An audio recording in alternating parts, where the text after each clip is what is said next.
System from Huawei.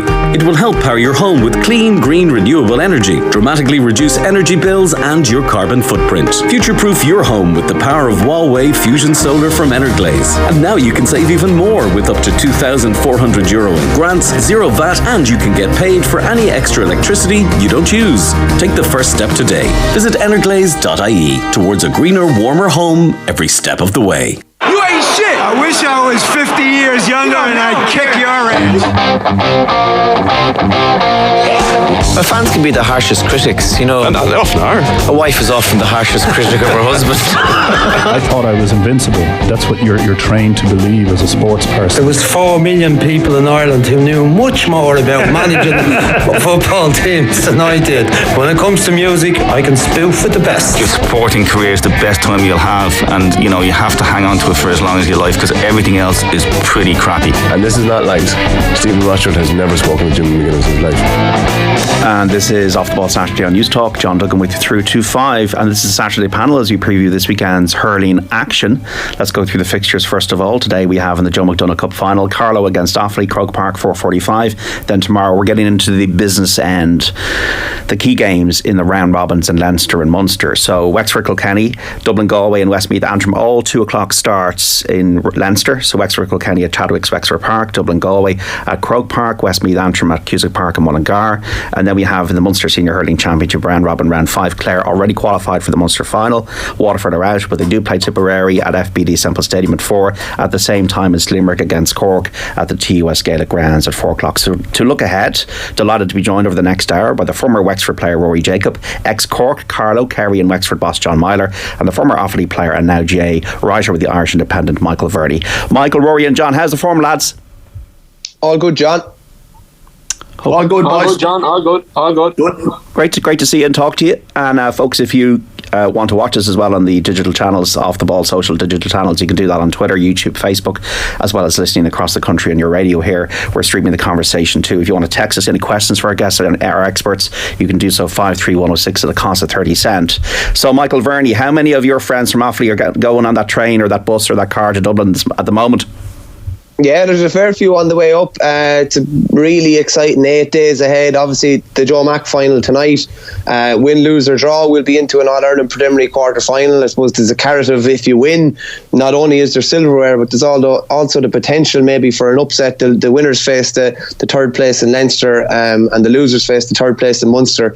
I know which I'd prefer anyway. I know which I'd prefer, definitely. I definitely prefer the Leinster draw. And then just as regards Sunday week with the 20s as well, there's a real good buzz around Offaly, and getting a result tonight would have people on the pigs back for next weekend. Rory Jacob, are you still putting on the Owlar jersey at any level? Are you doing any coaching or any hurling? I'm doing bits and pieces, all right. I'll never be away from it, but I'm involved with the club at the moment, and sure, under eights is my big focus at the moment, John. Doing a bit of coaching, are you? I'm trying to bring a few lads through from under 8 up to the senior grade to get us going again. But after I'm involved with the Wexford, I was actually involved with the Wexford under 20, so that was a tough day for us, but a great day for Offaly. But you know, sure, you'd always be involved in hurling in Outer Develop in Wexford, and we're that type of a place, you know.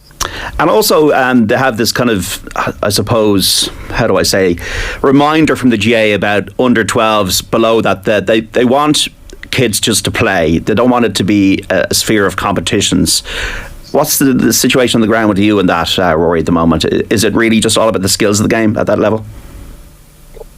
Yeah, sure. All you're trying to do really, John, is to create an interest in fellas really, and see can you get them to enjoy the game, and like I think the success of any of that really, we have about 30 fellas at under 8 at the moment, and you know, I think you should be judging yourself on how many of those guys you get through to play maybe adults with your club. You know, it's not all about winning and losing. Obviously, that's important, and when it'll come later in life. But at this point in their lives, young lads, they don't really know the difference, you know, and you don't want to be putting that sort of a pressure on them. So I think that's the big challenge for clubs anyway, to be honest, is to, you know, judge yourselves and see how many lads you can get through to play adults with the club. And if you've got a fair percentage of them through, you know, you've done quite a good job. You know, it's interesting when they're talking about the competitive nature of it.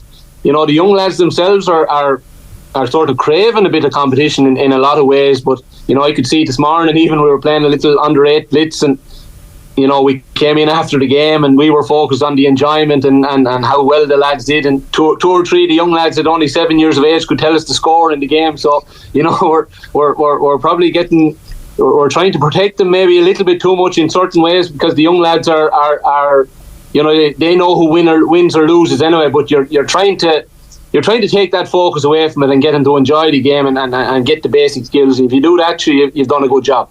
Absolutely, Rory. John, great to talk to you. David's obviously, as you know, a friend of the show, Football Saturday, so it's great to have you on. John, are you still involved with Kilmoyley in Kerry? Yeah, I'm still involved with Kilmoyley, county championship now in 3 weeks' time. So the draw is Monday night, and Kerry were unsuccessful in the Joe McDonagh, so all the players are back with their clubs now, and we'd league semi-finals last night, league final coming up next weekend, and then the championship proper in 3 weeks' time. So it's competitive, JD, that's it. You're still loving it, John? Still loving the game? Look, I retired 6 months ago, John, and I'm nearly gone full-time. I'm involved with the Cork under-16s. We were out this morning there for 2 hours in the park, and I enjoy that and enjoy developing the young lads. And basically what Rory was saying there, in the club situation, you're trying to bring 1 or 2 a year into the senior hurling team at under 16 level. You're trying to develop young fellas, to play minor for Cork, to play under 21, to play senior for Cork. That's really what you're trying to do. But you also have that competitive edge as well, and young lads want to be competitive and they want to win. How much is tactics coming into play, say, for an under-16 team, John, nowadays? It's everything. I was involved with them 7 years ago or 8 years ago, 2015 and 16. There was a massive change in terms of tactics, in terms of technical awareness and all that, in terms of strength and conditioning, in terms of psychology, diet, nutrition, everything. Even in that 8 years, John, the whole thing has changed enormously. So tactics are important. Every county is pushing it on. You look at Offaly and the progress they've made under Leo O'Connor in terms of minor, bringing that through to under 21. You look at Clare winning the Munster minor last week. Going through Galway are always thereabouts. So there's a lot of tactics, there's a lot of development going on, and it's good, and the young lads want it, and young lads love it, and they loved it there this morning. Now they love the S&C and all that, and it's fantastic for them, which we didn't have at my age. We didn't have growing up. I'd love to have been in the situation now that the opportunities that these young fellas are being given. It would be fantastic. Therefore, John, it's very important for them to have a routine and a balance in their lives as well. So the routine is crucial. Yeah, but you stress the routine, you stress the hurling, you stress the social aspect of it, you stress the school aspect of it. Most of our guys now are doing the junior cert next week, or starting the junior cert, and they're all doing well in college, but we insist on them doing well in college. We insist on them having a good social life in terms of interaction with the other guys on the panel and that, and we emphasise the sporting aspect of it. And they all want to play hurling for Cork, they all want to wear the red jersey, and that ultimately is there, and their parents are there to support them, and we talk to the parents as well, and that's become more and more important as well, and that parents want their sons to play hurling for Cork, play hurling for Wexford at minor, under 21, senior level. That's what every family wants, and those young fellas are being given a massive opportunity. But with that opportunity then comes the pressure, comes the stress, and they have to be able to deal with that going forward, and that's what we are there for as well as a management team. Absolutely. And you must be delighted, John, to see Carlo doing well in a Joe McDonagh Cup final. I'm sure you got fond memories of your time there. Yeah, I had a great time there in Carlo for 2 years, and we got close to Wexford when Liam Dunn was in charge in Wexford Park. They beat us by a couple of points, but the Cavanagh, Marty is really going well, James Doyle and that. So look, they do fantastic work in Carlo, John, because of the numbers. And it's the same in Kerry, it's the same in Antrim, with small clubs, small numbers. And Rory made that point there about how many under-8s are going to come through to play senior.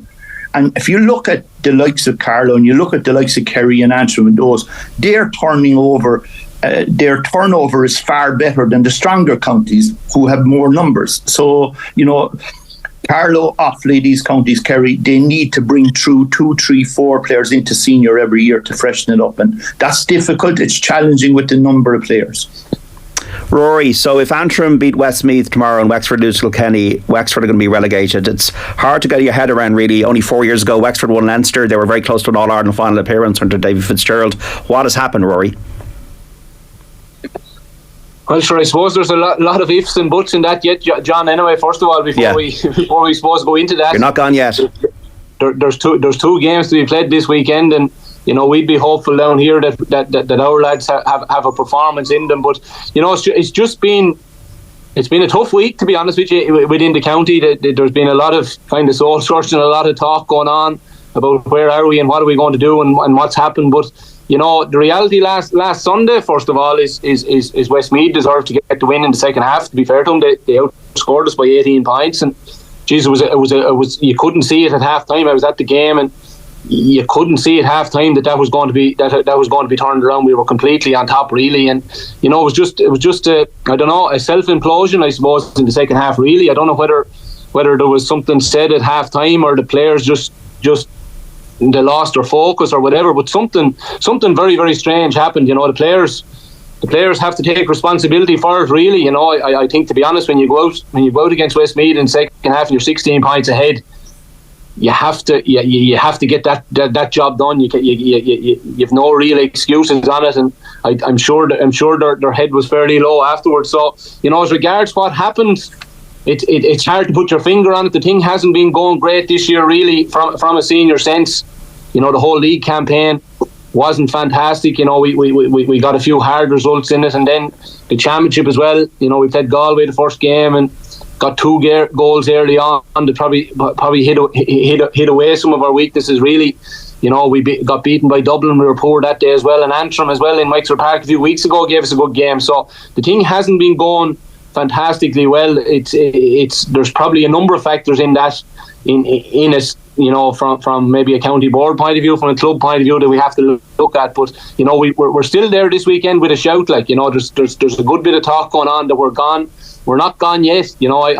I'd still feel that we have a big chance. I think that these boys have shown over the last 2 years that they can take on and beat Kilkenny, and they'll fancy that. I know their heads will be down and their form is down, but on any given night in Wexford Park, if you can get the energy up and the crowd going, you'll never know what will happen. Yeah, Michael Verney, Wexford need to dig deep now tomorrow. They really need to dig it out. Forget about last week in a way. Big time, yeah. In fairness to Darragh Egan, there's been a couple of pretty bad results in his 2-year reign, and they've bounced back spectacularly well. I remember Dublin giving them a right hiding in a Walsh Cup final. They came out and beat the All-Ireland champions Limerick a week later in the first round of the league last year. They got a draw, or were lucky to get a draw in Cusack Park last year against Westmeath. Bounced back a week later when everybody was writing them off and gave them no chance against Kilkenny, and beat Kilkenny, I think, for the first and only time down in Nolan Park. So they have a bit of previous in that regard, but this is probably a bit different. It's probably an all-time high for Westmeath hurling last week. It was probably maybe an all-time low for Wexford, and it's going to be difficult to turn things around. I thought it was strange last week. Dermot O'Keefe came on the 71st minute. If he was a former All-Star, if he was fit to come on at that stage, I was amazed he didn't come in at the 50th minute when the wheel was starting to turn against him. Kevin Foley, I saw him warming up a couple of times last week. He didn't come in either. Obviously a very good player, an All-Star nominee a few years back. They're both in from the start now this weekend, and they're going to have to get a bounce. I'd imagine things are pretty low. I was listening to a few bits on Southeast Radio during the week, and there's a big kind of public outcry maybe against the team and the results, but they need to get behind their team, and they need to get to Wexford Park tomorrow and give them any bit of support that they can, because it is still in their hands. As Rory said, they're not gone yet. If they lose, yes, they're relying on other results, but it's in their hands. If they get a result against Kilkenny, they're in good shape, and history would suggest, probably since Davy came into Wexford in 2017, the tide turned in that Wexford-Kilkenny rivalry. They beat them in 17 in the championship. They beat them in 19 in the Leinster final. They beat them last year. It's definitely not inconceivable for Wexford to get a result. I suppose it's just that you're thinking confidence is probably low, but they need to get a bounce, because it's unimaginable to think about Wexford playing in the Joe McDonagh Cup. Let's call a spade, and people would say, if Wexford go down, they deserve to go down. And there was no outcry when Offaly were relegated a couple of years ago. Offaly were beating all ends up in their 4 or 5 games in Leinster a couple of years ago. We'd no complaints whatsoever, and we were on a downward slide. You could say Wexford are maybe on a small bit of a slide, but nothing in comparison to that. And, you know, it's not good for hurling to see Wexford down the Joe McDonagh Cup. So for their sake and for Rory's sake and the lads down there, I hope they're able to pull together a performance tomorrow. You would be worried, though, that everything is going against them, that the tide is going against them, and they might struggle to get a result against Kilkenny, and they will be relying on results elsewhere. And I think that's the fascinating thing tomorrow. You'll be listening to the radio, trying to get updates from different grounds. Like the last day of the Premier League, that time when Aguero got the goal, you're listening to something that's going on here and you're watching something else that's going on here. That's the drama that we crave on the final day of the round robin, and we're going to get it in Leinster and Munster tomorrow. John Meyler, hurling needs a strong Wexford, doesn't it? Sorry, John? Hurling needs a strong Wexford. I can't hear you, sorry. Sorry, hurling needs a strong Wexford, John. You'd know as a former manager yourself. Yeah, look, I think Wexford are under fierce pressure tomorrow. You know, it's not Cody that's coming to Wexford Park with Kilkenny. It's a new manager in the last year. So, you know, Wexford shouldn't be afraid of them, but they need a massive performance. But they need a wake-up call from last Sunday, and a really huge performance from Jack and Rory O'Connor and Lee Chin and those. And, you know, he has Diarmuid O'Keefe in there now and Kevin Foley and that, but need to pick it up and get a result tomorrow. That's it, you know, and don't be looking for other people to do favours for you. Michael Verney, it's a strange situation for Waterford. They're already out of the championship and they've got Tipperary tomorrow. Whether they win or not, they need a statement, don't they? They need to make a statement for Davy. Yeah, this is dead rubber in name only, John, to be honest with you. They've lost their 3 games so far. They've lost by 12 points the last day, 9 before that. A very, very creditable performance against Limerick first time out. But they need to show something now tomorrow. They need, the Waterford public need to see something. I think Davy needs to see something in his squad as well. They down tools, probably you'd have to say, in the equivalent fixture last year when they played Clare in that final round robin game. You know, they were beaten out the gate down in Cusack Park. They need to show something, but it's coming out of the camp that Conor Prunty, their fullback and an all-star, he's out. Apparently he's had to get surgery. Looking like Jamie Barron's going to be out. Looking like Austin Gleeson is going to be out. They are really behind the 8 ball going into that game tomorrow. But funnily enough, if results were to go a certain way and Waterford were to get a result and win by, I think it's 5 or more, and it ended up a draw down the Gaelic grounds, I think somehow Tipperary could still end up out of the championship. So it's not beyond the realms of possibility, but I just can't see how Waterford are going to produce something given the form that they're taking into this game, given the tactical style that they've played so far. But to me, in response to your question, I think essentially Davy's job is on the line tomorrow. Right. And if they ship it's only 1 year. Yeah, John, it's 1 year where the league results were really poor. They only got results. They only got wins over Antrim and Laois. The big goal in the Munster Championship was to get a win. They've 3 games. They're the only team gone out of the Munster Championship with a game to play. They've been beaten by 2 points, 9 points and 12 points. If they ship a double-digit defeat tomorrow, and you have the likes of legends of the county like Ken McGrath and Owen Kelly questioning the style of play, the Waterford public are not getting out to support this team at the moment. Supporters who generally talk with their feet, and under Liam Cattle, they had thousands upon thousands at games. I think they're under pressure tomorrow, and I think Davy's under a bit of pressure as well. Rory, obviously you saw Davy firsthand there in the last few years with Wexford, and it did go well in Wexford with Davy. Yeah, well, to be fair to Davy, in Wexford he was here for 5 years, and you know, he really bounced the hurling back into the whole thing. The crowds that were following the team, the excitement, the competitive nature he brought to us almost every day was brilliant, and he got us over the line for a Leinster title the first time in 15 years in 2019. So, you know, there's a lot of good memories in Wexford from his point of view, and he did an excellent job, you know, getting an interest back into the game as well from the young people. You know, he really created that around the place. You could see it every day you were in Wexford Park. There was more and more young lads coming in, and more Wexford jerseys and hurls around the place. So that was a great legacy for him. But I suppose he's moved on now to Waterford, and you know, there's another challenge there for him. He's probably in a different type of a job in Waterford, where he's expected to probably be in contention for an All-Ireland title, and it just hasn't happened for them this year. You know, they started off very, very slowly in the league, and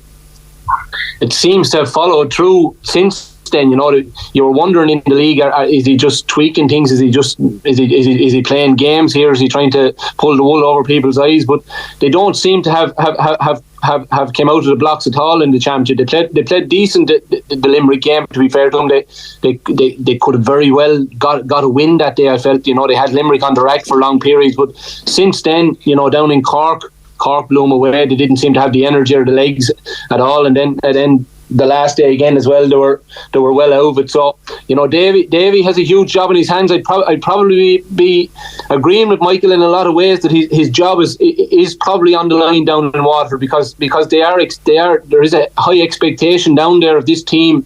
You know, they won a under 21 All-Ireland back in the mid 2010s and minor in 2013, I think. So a lot of that team are still there, and there's high expectations of this team being very competitive, and he hasn't got them there yet. So they need a response tomorrow. Whether he can get it out of them, I think is very difficult. You know, John would probably know better than I do from a management perspective, but being out of a championship, you know, 2 weeks ago, and having to go and play effectively a dead rubber game tomorrow, Jesus, it's not easy now. I think going back to training to try and lift that for the 2 weeks wouldn't be simple. And, you know, there's going to be a natural thing in players that they're going to maybe, you know, maybe not purposely, but they'll subconsciously maybe switch off a little bit. And if you're a little bit switched off against this Tipperary team tomorrow, I think you could be put to the sword. So Davy, I'd say he'll have a busy week this week trying to get them focused and ready and the energy up, because if they don't start well tomorrow, it could be a long day.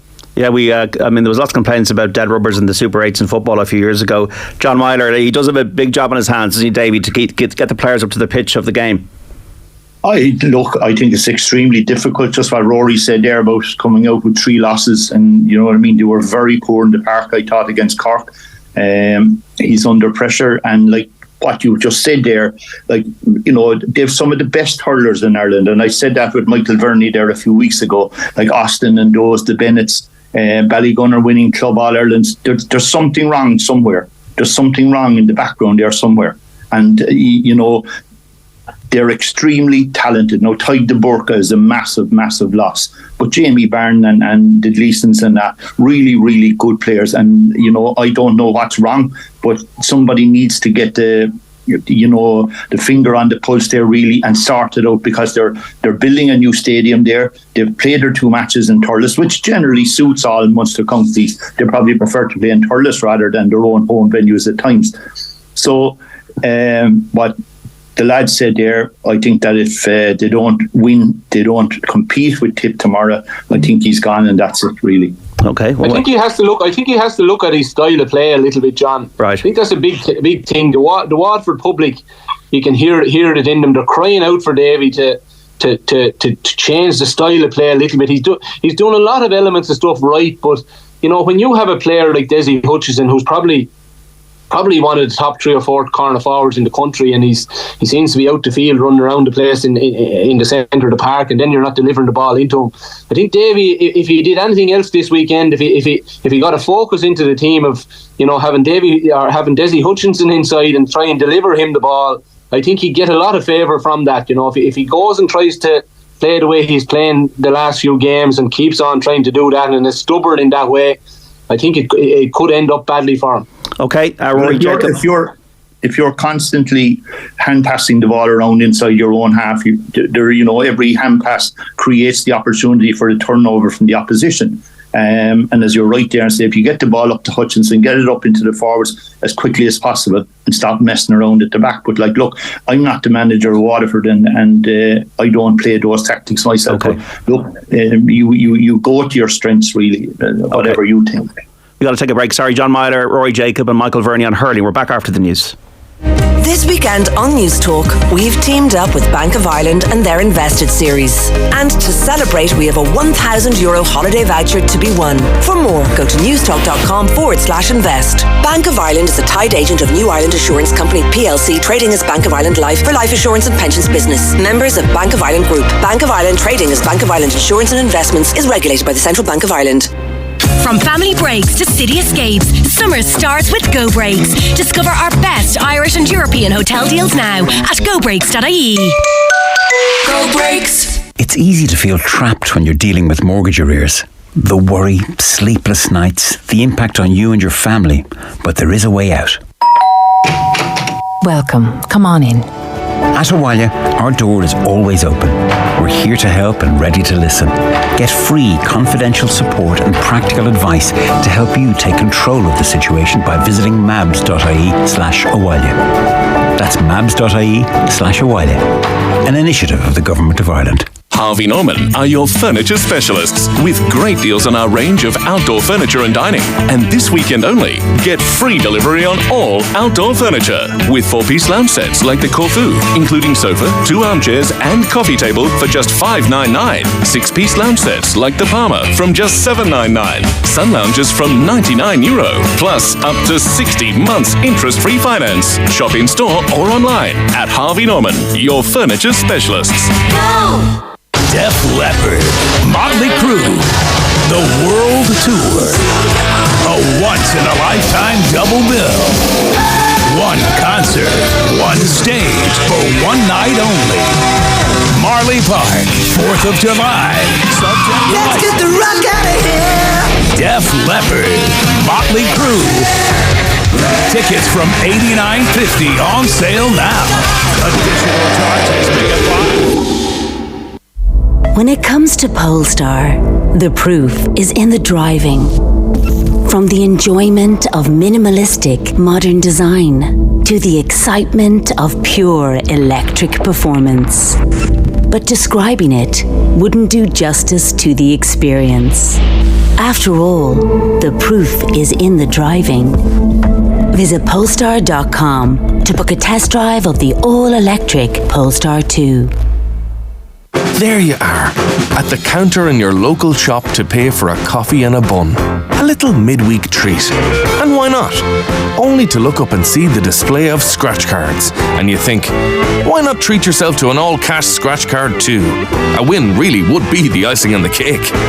With millions in cash prizes to be won instantly, the next time you're in store, ask for any all-cash scratch card.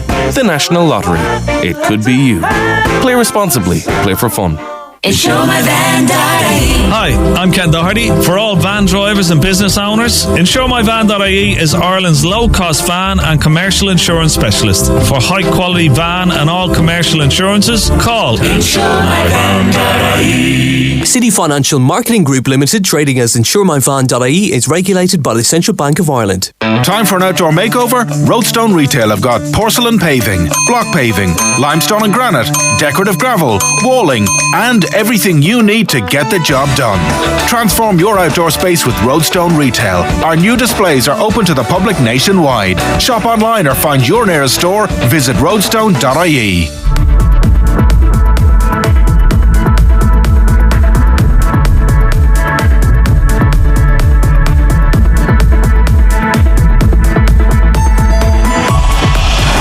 On 106 to 108 FM, on the News Talk app, powered by Go Loud and Smart Speaker.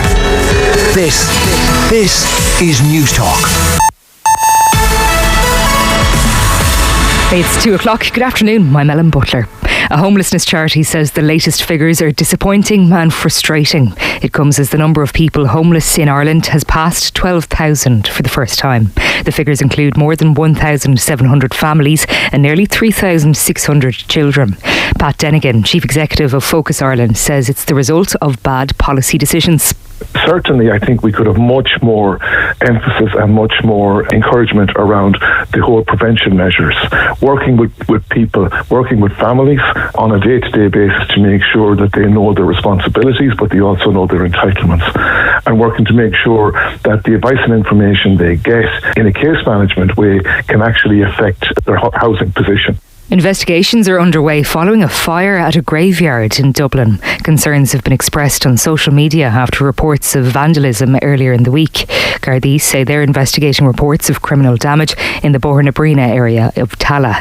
No arrests have been made and inquiries are ongoing. Dublin Airport car parking facilities are full. The country's largest airport does have the option to buy the former Quick Park site on the Santry Road, making another 6,000 spaces available. But editor of Air and Travel magazine, Owen Corrie, says there are issues around a potential purchase. On the Santry Road, there was a private parking facility which didn't survive the pandemic. Dublin Airport are in a position to get that up and running pretty quickly. They haven't got the clearances to do so. There are trust issues about Dublin Airport effectively owning all the car parking facilities around the airport. 1 in 10 women gamers say the abuse they've faced while playing online has left them feeling suicidal.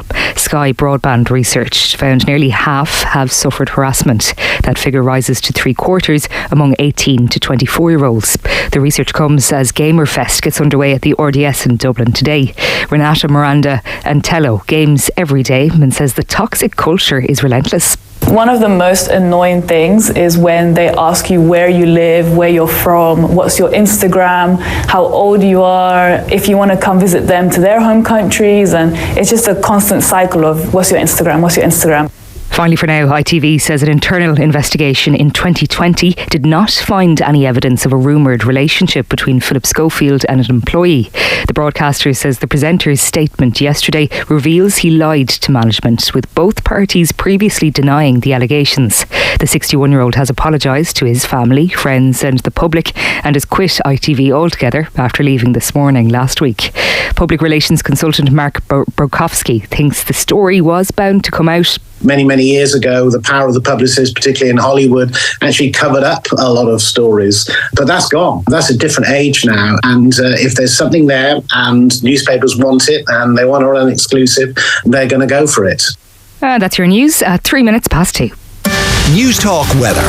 Thanks to Ryanair. Release your dad bod this summer with low-fare flights to Ibiza, Malaga or Zadar. A mainly dry and sunny day with the best of the sunshine in the east and south. A few light showers may spread from the northwest later. Highs of 17 to 21 degrees. And now you're up to date on News Talk. The Saturday panel on Off the Ball. This is Off the Ball Saturday on News Talk. John Duggan with you 3 to 5. You can text us 53106 or tweet us at Off the Ball. We're streaming the conversation as well. You can listen across the country on News Talk and also watch us if you'd like on the Off the Ball digital and social channels on Twitter at Off the Ball, YouTube and on Facebook. We're going to get in touch with our hurling guests again in a moment. Just give you the scores from the Premier League in Scotland, the Scottish Premiership. Celtic are the champions and they lead Aberdeen by 2-0. Tara 1, Hibernian 1 and St Mirren 0, Rangers 2. Keep it right up to date as well with the Women's Super League final day, also the Bundesliga final day today, and plenty of discussion on Football Saturday between 3 and 5. Delighted to be joined on the line by the former Wexford player Rory Jacob, ex-Cork Carlo Kerry and Wexford manager John Meyler, and the former Offaly player and now GA rider with the Irish Independent Michael Verney, as we look ahead to the concluding stage of the round robin in Leinster and Munster tomorrow. Rory, from what you've seen so far of Kilkenny and Galway, do you think they're well equipped to challenge the Munster teams in the All-Ireland series later this year? They're certainly going to be fresher than the Munster teams. Yeah, there's no doubt about it. It'll be definitely fresher. I think if you're if you're looking at it from history, I think Kilkenny will always be thereabouts. You know, they'll always be very, very competitive. They showed that last year. They showed it over their whole lifespan. You know, as John said earlier on, it's going to be interesting to see this year with the new management and the new setup, how they're going to adapt as the championship goes on. Because the one thing Cody always brought was this massive hunger and work rate into a team. No matter what game it was, they always brought this ferociousness into it, and whether Derek can create that as well is there to be seen yet. But I think they'll still be there or thereabouts. You know, whether they have a team to win in All Ireland, it's probably up for debate still. You know, I wouldn't be so sure. I think they're still probably dependent on TJ. You know, TJ is another year older and obviously one of the greatest players we've ever seen, but you know, there's a lot of miles on the clock there, and can he pull it off again when they get to a semi-final or a final 2 or 3 days in a row? That's not simple for him. And you know, Galway on the other hand, you know, I think the jury is still out there on Galway, to be honest with you. I think they're trucking along nicely in Leinster, but there hasn't been much maybe put up against them. The Kilkenny-Galway game was a bit of shadow boxing. But I think for Galway and Henry Shefflin, they'll be wanting to win a trophy in the Leinster campaign, and I think if they don't win that Leinster championship, I think the questions will still be there, and I think I wouldn't be so sure that they'll have enough. But if they can get the confidence of winning a championship and that, when they get to a semi-final stage, then they'll be hard to beat. They put it up strongly to Limerick last year, very much nearly beat them really. But again, if you're wanting to win, you have to be consistent every day. And last year, again going back to it, the Leinster final they were very, very poor. The final in the Ireland semi-final they were very good. So can they get that consistency there? That's the key for Galway really. Michael Verney, I suppose Dublin have done what they needed to do, which is get out of Leinster, and they've got a shot against Galway tomorrow. Do they have any chance? They were maybe better against Kilkenny than people would have expected. Mia O'Donoghue referenced that after the game. Yeah, they kept it very tight. They were able to get back to 1 or 2, and Kilkenny were just able to kind of pull away. I think they won by 6 in the wind-up. But they kind of have a shot at getting to a Leinster final. And the dynamic of Donoghue, who led Galway to the promised land in 2017 after 29 years of misery, going back to his native county with Dublin. I think the fact that they're qualified already is a massive bonus to them. I think the main goal for the year would have been to get that third qualification spot, develop a lot of players, a lot of new faces in, the likes of Cian O'Sullivan, Alex Considine, Paddy Doyle and many more. And given the fact that they're missing Chris Crummy, Liam Rush, Cian O'Callaghan, Mark Schutte, etc., we don't know how many of them are going to come back next year. But Donoghue is kind of putting his stamp on things. I actually taught with Francis Ford, who's his coach in Banner College back in the day. Really well regarded coach. Very good player back in the day as well. The vibes coming out about training from the Dublin camp are very, very good. They're going to qualify. They're going to have a good crack off Galway. I'd imagine Galway are missing Cathal Mannion, and I think Brian Kincannon is carrying a bit of a knock as well. So it's definitely not a foregone conclusion that Galway are going to be straight through to a Leinster final anyway. And I'd imagine, like the last time they played in Croke Park, Dublin threw everything at Galway, and Galway left Croke Park with their tails between their legs. So it's not beyond the realms of possibility that we could have a Dublin-Kilkenny Leinster final. But Dublin made the right decision, Michael, to go out of Parnell Park and to go into Croke Park, where you're more likely to get the quarter-final, the semi-final than that. And they'll have learned enormously from that, because Parnell Park, I don't think was a benefit to them really, and moving to Croke Park was a huge asset to them, I think. Yeah, I think it's bigger picture stuff really, because if you're going to win silverware, you're going to win it in Croke Park. If you're going to take down a big gun, it's going to have to be in Croke Park, and you're better off playing there. Years ago when they had the likes of Conal Keeney and big physical players, Parnell Park probably suited them more, but they're a more kind of mobile, kind of quick team now. So I think Croke Park suits them perfect, and I think it was a bigger picture decision by Donoghue and Co. Yeah, no, that's right. What about Cork then, John Meyler? What's the feeling down Lee's side about tomorrow going to the Gaelic grounds? Obviously 2021, the final was a bit of a nadir, but Cork are much closer now. Yeah, I think it's 50-50 tomorrow. It's certainly a game that Cork wouldn't want to, as their last game to qualify for the Munster 3, and it's a game certainly Limerick wouldn't want either, with Cork coming to play down in Limerick. 2019, we turned over Limerick by 5 points there. So I expect to see a massive game from Cork tomorrow. And I think, there's cracks in Limerick with Cian Lynch, with Gearóid Hegarty and 1 or 2 more not firing on all cylinders. And I think if Cork bring their A game, they didn't do that against Clare the last day, for 70 minutes, and that's a problem. And they need to bring that ferocity, that intensity tomorrow in Limerick, and I think they'll get over Limerick, but it's going to be extremely tough. The one thing that the Cork forwards have is pace. Kingston is in there. There's pace in there. Robbie O'Flynn is a huge loss. Fitzy has massive pace. I think if you can get the ball in there quickly into Hoggy, into Kingston, get it, take them on.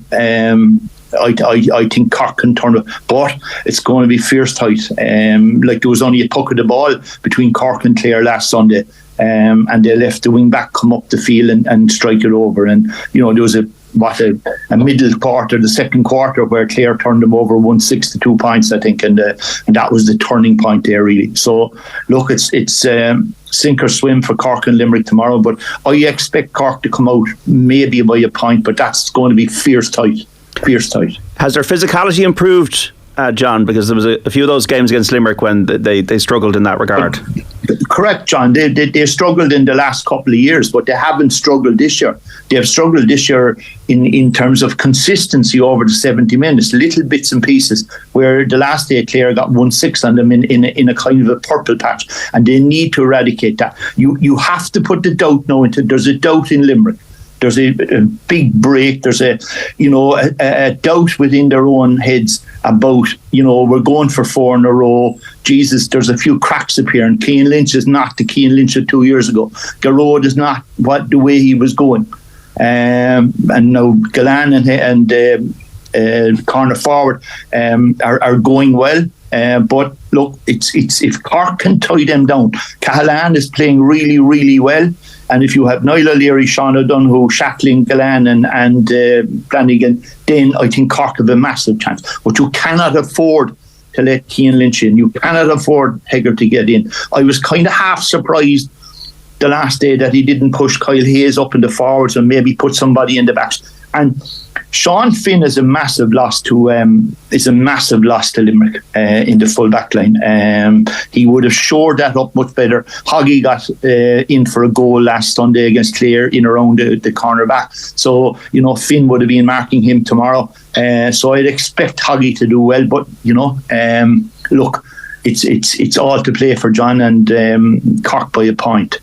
Rory Jacob, how do you see this? Why have Limerick dipped? Is it maybe just that they've done everything? They've completed the set of hurling. They won 3 in a row. They beat everybody. They also won in 2018. So maybe it's a natural thing in sport. Yeah. Well, first of all, I'm not sure the Limerick thing has dipped as much as people would think. To be honest, now I think they're every single day Limerick are playing the team against them. It's their All-Ireland final. They're preparing like they prepare for no other team to play against Limerick, and they're being pushed to the pin of their collar down there in Munster. But again, a bit like, it's a different scenario, but it's a bit like Wexford. Limerick are still there. They've one game to play tomorrow, and if they win that, they're going to be into the All-Ireland stages. And I think everybody will fear them then.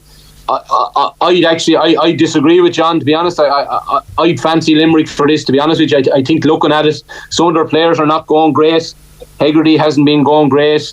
Cian Lynch hasn't been going fantastic. But at the same time, I just look at the Cork team, and I don't think there's a huge change in it, to be honest. I think even though they've had a few good results in the championship so far, I don't see them having the back line that's going to be able to hold up these Limerick forwards. Maybe I'm completely wrong, but it's the quality, Rory. It's the quality of the ball into Galan and into Flanagan and Morrissey and those. It's the quality of the ball. Cork forwards have to work harder when Limerick backs have the ball. When Hannon and Morrissey are coming out there, Kyle Hayes is coming out. They've got to be stopped. Delivering quality ball into Galan and those. That's the problem. And that's definitely a fair point. But I think if you're going to play Limerick, I think if you look at it in the last few weeks, teams have targeted their half forward line. You have to target the Limerick half forward line. Hegarty, Cian Lynch, and these guys. To me, Joyce is very good at centre back for Cork, but is he a man who's going to go toe to toe with a fella? I'm not so sure. Do they have wing backs that can really put the shackles on Hegarty and Tom Morrissey? I'm not so sure. I think Tip last week they had physical players who could play on them. I'm not so sure that Cork have that, and I know, John, you're right. The forwards have to be putting the pressure on back there, but I just look at the Cork backline still, and I think there's still gaps there. I honestly do. That's my biggest fear with Cork. I think they've great forwards, good forwards. Maybe they lack work rate at times, but I'm not sure you're any better than you are when you were closer, John, in 18. I think than you are now myself. Maybe I'm completely wrong on that now, but I fancy Limerick. I think they'll squeeze it out. I think even last week they looked very, very under pressure against Tip for long stages, but they still, with a few minutes left, they're ahead by a point, and they have that coolness and that experience. And I'd fancy them, even though they're probably lacking a little bit of energy right now. But I think one game could get that back and find the spark in them. And I think coming into their home ground tomorrow with people probably doubting them and people fancying Cork, I think there's a response in Limerick. Personally, myself, it will be very, very close. But again, even up in the Cork forwards, you're still very dependent on Patrick Horgan. He scored 1-3 from play last week. No other forward got anything close to that last week. So you're going to need Kingston, you're going to need Harnedy, you're going to need these guys, But Kingston was on the bench last week and he comes on 30 seconds later, he has a point. The problem with Kingston is whether you start him or whether you bench him and then bring him on. That's a factor over the last few years. But you're right. But look, Tim O'Mahony is in, and Kingston in from the start. I'd expect to see more, but look, it's tomorrow in Limerick. It's sink or swim for either team, because Tip will beat Waterford. That's a fact. That's a reality. That's what's going to happen in Thurles. So it's sink or swim for either team. And I expect Cork to look. It's Pat Ryan's first year. You don't get too long down here to make decisions, and you have to get results. You have to get results nowadays, and that's critical. And I expect Cork to win by a point. Michael Verney, you can feel the jeopardy coming through the speakers here for Cork and Limerick tomorrow. Limerick, it could be the shockwaves if they're out of the championship, as John Meyler is predicting. It's outrageous, really, when you think about it. You have two teams coming in tomorrow. One of them's going to be gone. They've both won one game, drew one game, and lost one game. They both lost by 1 point, and one of them's going to be out of championship come 6 o'clock tomorrow evening. Like, the game is that big tomorrow in the Gaelic grounds that Hermitage Green, I think, are even playing on the field at half two to tee the whole situation up. Are they any good, Michael? I don't know if they'll be as good as what follows on the pitch, but it's definitely going to be. I think the encore will be better than the musical event, in my opinion, anyway. But I would always say that as a hurling follower. But it's fascinating. We talk about Cork here. If Cork knock Limerick out tomorrow, like, Cork are genuine All-Ireland contenders. If they're beaten by a point, they're gone and we forget about them. But if they knock Limerick out, everybody will fancy their chances of winning the All-Ireland. Tip will fancy their chances. Clare, Kilkenny, Galway, well rested on the other side. And if Cork win, obviously they'll fancy their chances too. And it's fascinating. The two lads have both mentioned Cian Lynch and Gearóid Hegarty. I think it's going to be so intriguing to see whether John Kiely sticks or twists. Does he stick with the players that have gotten 4 All-Ireland so far? Does he throw in the fresh blood and maybe, spring Hegarty and Lynch from the line with 20 minutes to go? He's generally... Yeah, Michael, I'd be the same as you, John. I'd be the same as you. If I was going to go down, I'd go down with the guys that have given everything to me over the previous 6 years. You'll go with Cian Lynch and you'll go with Hegarty, and that's what he'll start with. You're not going to believe them on the bench. You're not. Just on that as well, John. What's the bench like, Michael? The Limerick bench. Yeah. Yeah, no, it's still a strong bench. Conor Boylan came on the All-Ireland final last year, got a point. Graham Mulcahy came on the last day, looked totally re-energised. Maybe he's done enough to earn a place on the starting 15. I'd imagine Peter Casey will start as well. Their bench is still strong, but it's just, a lot of the big marquee names have just not got up to the pitch of what you expect them to be at this stage, Hegarty, Lynch included. But also probably Kyle Hayes has been kept quiet enough by teams. Teams are going after him now. Alan Tynan was set off on a specific man marking job for him for 45 minutes the last day and did quite a good job. I think Limerick will just about see it out. And the big thing, and Rory mentioned it there earlier, is I just think around the ruck ball situation, I just think Limerick are going to come. Cork lost a lot of rucks, a lot of kind of dirty ball against Clare last week, and Clare are ferocious around that kind of ball, that breaking ball, but Limerick are probably up another gear, and I just think that's probably going to be the difference in the wind-up. And I'll put it this way, if Will O'Donoghue has a good game, I think Limerick will win, and I think he will have a good game because he's going to be in the middle of that kind of war zone. What are you saying about a draw there, Michael? You're going to basically, if Cork get a draw, Cork are through and Limerick are gone. So the way the score difference is in Cork's favour. So Limerick have to win tomorrow. Rory, we're talking about Waterford there and the pressure that Davy might be under, and obviously Davy's won everything in the game, and Pat Ryan and Davy in their first years. But Liam Cahill in his first year with Tipperary, it seems like they're back, Rory. Yeah, very much so. I think Tipper certainly back. I think they probably were never gone anyway. To be honest, if you even though they had a poor year last year, I don't think Tip will ever be down for too long. There's such a tradition and such amount of hurlers in it. But Liam Cahill, geez, what a job he's done. I think, to be honest with you, the one big advantage he had going into the role is he knows those players probably better than anybody else. He was involved in minors and under 21 All-Ireland winning teams, and he knows the calibre of maybe the not so heralded players that people wouldn't know about, and that was a huge advantage for him going into it. And then he seems to have got a huge buy-in and brought a huge energy into the older players as well. There's Seamus Callan is not making the team, but again he had an impact last week. Bonner Marr is playing. Who'd have thought he'd be still there, to be honest? But he's such a warrior. He's still in there, and he's shown great trust and faith in these fellas. And Noel McGrath, what a genius he is. He's still pulling the strings for Tip, and I think Tip are very much there. I think they have a very, very strong panel. Like, if you're looking at their subs, even last week, Callan came on and got a point.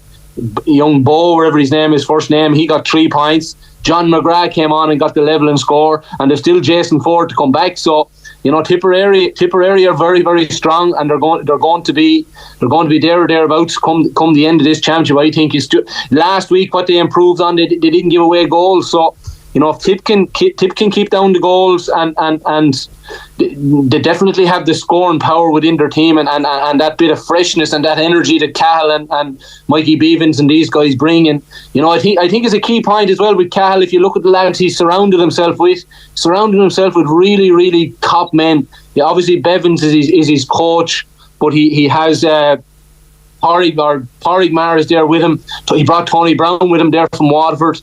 And I can't think of the other fella's name. He was involved with Clockballa, Colin Lee. Declan Laffin, yeah. Declan Laffin, and he surrounded himself with 2 or 3 top class men, and he wasn't afraid to bring Tony Brown from Waterford to Tip either. So, I think, the manager is important, but the lads you surround yourself with is just as important nowadays, and Cal has that in spades. We got some comments here on YouTube. Tommy, everybody's writing off Cork, lost by a point to Clare playing poorly, and Clare dominated that game. Also, Cork drew with Tip playing poorly. Both Clare and Tip beat and drew with Limerick, embraced the underdog. Philip says, doubt you having a laugh. Form is temporary, class is permanent. Hegel and Cian Lynch will tear Cork apart tomorrow. Isaac Dolan asked Michael Verney, is Adam Screeney already the greatest hurler of all time without playing for senior for Offaly yet? He's definitely one of the most touted players, and he broke Rory's heart a couple of weeks ago. He's a delightful player to watch. It'll be a few years before he plays senior, hopefully, when he makes that step up, but he definitely has tongues wagging, not only in Offaly but around the country, and hopefully after next Sunday around 5 o'clock people will be talking about him a bit more again. That'll be interesting, Michael. Next Sunday it'll be interesting, the under-21 or the under-20 final. Yeah, very, very interesting. Cork have a very well-touted, well-heralded team. Probably the most physical team that we've come up against this year, and that was a belter of a Munster final with Clare, and they did well to come back and win it the way they did. So yeah, that should be a cracker of a game. There's a double header in Thurles next week, the minor final between Clare and Galway, and Offaly and Cork. Then that should be a belter of a day. John Meyler, you must be delighted to see David with the under-17s are doing so well. Quarterfinals tonight against Spain. Yeah, fantastic achievement for him. I'm absolutely delighted for him. He was really disappointed in the first game. Poland turned him over 5-1, but then they got the result against Wales and against Hungary. Super performance against Hungary. Spain tonight at 7 o'clock is going to be difficult, but look, it's a shot at nothing really. They just got to go out, seize the opportunity. I keep saying that to them. This is a massive opportunity for these young fellas, and please God, they can, give a good account of themselves and get a result. But it's fantastic. I'm delighted for him, so hopefully he keeps going. The old fella's doing under 16s, he's doing under 17s. So we have a great old chat, and he tells me I'm wrong. So I just keep listening to him now. Look, it's brilliant. I think the wife has already gone to Spain on holidays, so I'd say he'll be going from Hungary to Spain or wherever he's going. No, great stuff. No, they're brilliant. They're brilliant young lads, and there's a Wexford fella on there. I don't know, there's Rory Noam Hartnett. He's only 15. He's a really good player. So, there's high hopes for all these young fellas, but they're good lads. That's what David said anyway. Could be the next Kevin Doyle from Wexford. He's a good lad. He's a good lad. Michael Verney. Maybe we can turn him into a hurler now in the next few years. Get him away from the I was going to say he surely has a bit of hurling pedigree. There's not too many lads come from down there that don't have a hurling pedigree. Yeah. I'm telling you. Well, just going back on, I suppose we've spoke about Wexford, but just it's an interesting one this weekend. There's a down here, the 1798 rebellion is a big one in Wexford, and the Battle of Owlert Hill happened in 1798 on May the 27th. So it's the 225th anniversary tonight up on Owlert Hill, and hopefully we'll bring the spirit of the Battle of Owlert Hill to Wexford Park tomorrow, and we can get over the line. So what's going to go on there this evening? There's a big night on in Owlert Hill this evening. We're all heading up there now for 6 o'clock, and we'll say a few prayers, and we'll start to circle the wagons and get ready for this battle in Wexford Park tomorrow. John, go on, John. While you're there, Kerry beat Waterford 30 years ago this weekend in Welsh Park. Yes, and a tribute to those lads. That was a great weekend for you, John. Yeah, what are the memories of it? Yeah, 30 years ago. Fantastic day, and I suppose we didn't really build on it, but again, it's a numbers game. But look, it's just something. It's history, really, and those players deserve great credit for that. I think you took a bit of motivation, John, from the way the Waterford fellas were dressed on that occasion or that day, did you? Yeah, they were like the Liverpool boys with the white Jason McAteer and those with the white suits on it. And then when I saw them in Welsh Park, I said, yeah, ain't going to beat us today. So that was it. They had all their suits. They'd won the under-21 All-Ireland. I think Tony Brown was in holidays in the Canaries. He said he was waiting for tip in the Munster semi-final. So, that's a great day. That was, I'd like to pay, respect to those Kerry hurlers, No, absolutely well done, and definitely it was a seismic shock to the championship, which was obviously knockout then, and they didn't have the second chance of a round robin. But is there anybody in like a kind of a 1798 dress then tonight, Rory? Like the spirit of Wolf Tone? Will he be wearing the kind of Admiral's uniforms or something like that then in Owlert? The spirit of Father Murphy will be strong on Owlert Hill tonight. I think there's a sort of a parade up onto the hill first, and there's a ceremony up there, and it's one of the main battle sites of the 1798 rebellion up on Owlert Hill. The Irishmen put the Owlert de Balla crest is a pike, and the pikes were put up on the men in battle that day put their hats on the pikes, and the English shot at the pikes, and the Irish came out then and tore them apart. So we're going to relive that tonight up on Owlert Hill with the pikes. Will Martin Storey be there? Will he? Martin Storey, I'd say he'll be somewhere in the crowd somewhere, I'd imagine. Very good, very good. Dancing on the crossroads, Story, I'd say. Dancing on the crossroads, the whole job will be on tonight. Yeah, hopefully we can be dancing tomorrow night. Well, that's the big one. Some weekend for Wexford. We can't let you go talk about Clare, Michael Verney into a Munster final. Got a bit of a break now, and I suppose after 25 years they need to win one of these. Yeah, well, Clare were unlucky the first day, made a couple of mistakes, probably would have beaten Tip. Apart from that, they played some great stuff that day. They bounced back spectacularly, needed to get a result against Limerick in the Gaelic grounds. They did, were good against Waterford, good against Cork last week as well. And yeah, getting their hands on some silverware now is crucial. Brian Lohan has done a huge body of work, albeit without getting their hands on silverware. They've thrown it down to Limerick probably better than any team in the last couple of years. And I think of all the teams that need to win a provincial title, you're probably looking at Clare need to win in Munster, and Galway probably need to win one in Leinster. And they're sitting back now and they get a couple of weeks to relax. Any injuries that they have can kind of, I know Conor Cleary's going to be out, I think, with a shoulder dislocation, and they need to probably find a full back and maybe rejig their defence. But they were brilliant against the last day in Cork, and yeah, they'll be going gung-ho for a Munster title. The last thing they want is to be beaten in a Munster final and have to go through the back door of a quarter-final and semi-final. We saw how that caught them out last year, so I'm sure they'll be going gung-ho. 25 years since one of the maddest summers in the history of the hurling championship. And listen, I don't mind speaking about it at all. I do mind about it all day if you want. But hopefully, from a Clare point of view, I'm sure they'll be mad keen to get their hands on a Munster title, and they'll sit back with their feet up this weekend and look at their prospective opponents. Good message from Crack of the Ash here. The Gaelic Ground is going to be hopping Sunday. Fair play to all involved for having a free music event included before the throw-in adds to the occasion. A nice thank you to the 40,000 ticket holders. Michael Verney, John Meyler and Rory Jacob, you're all great to come on. We appreciate your time, and enjoy the matches tomorrow. Thank you. Cheers, John. Thanks, John. Thank you. Okay, we're back after this with a look ahead to Munster versus the Stormers. Off the Ball on News Talk. This weekend on News Talk, we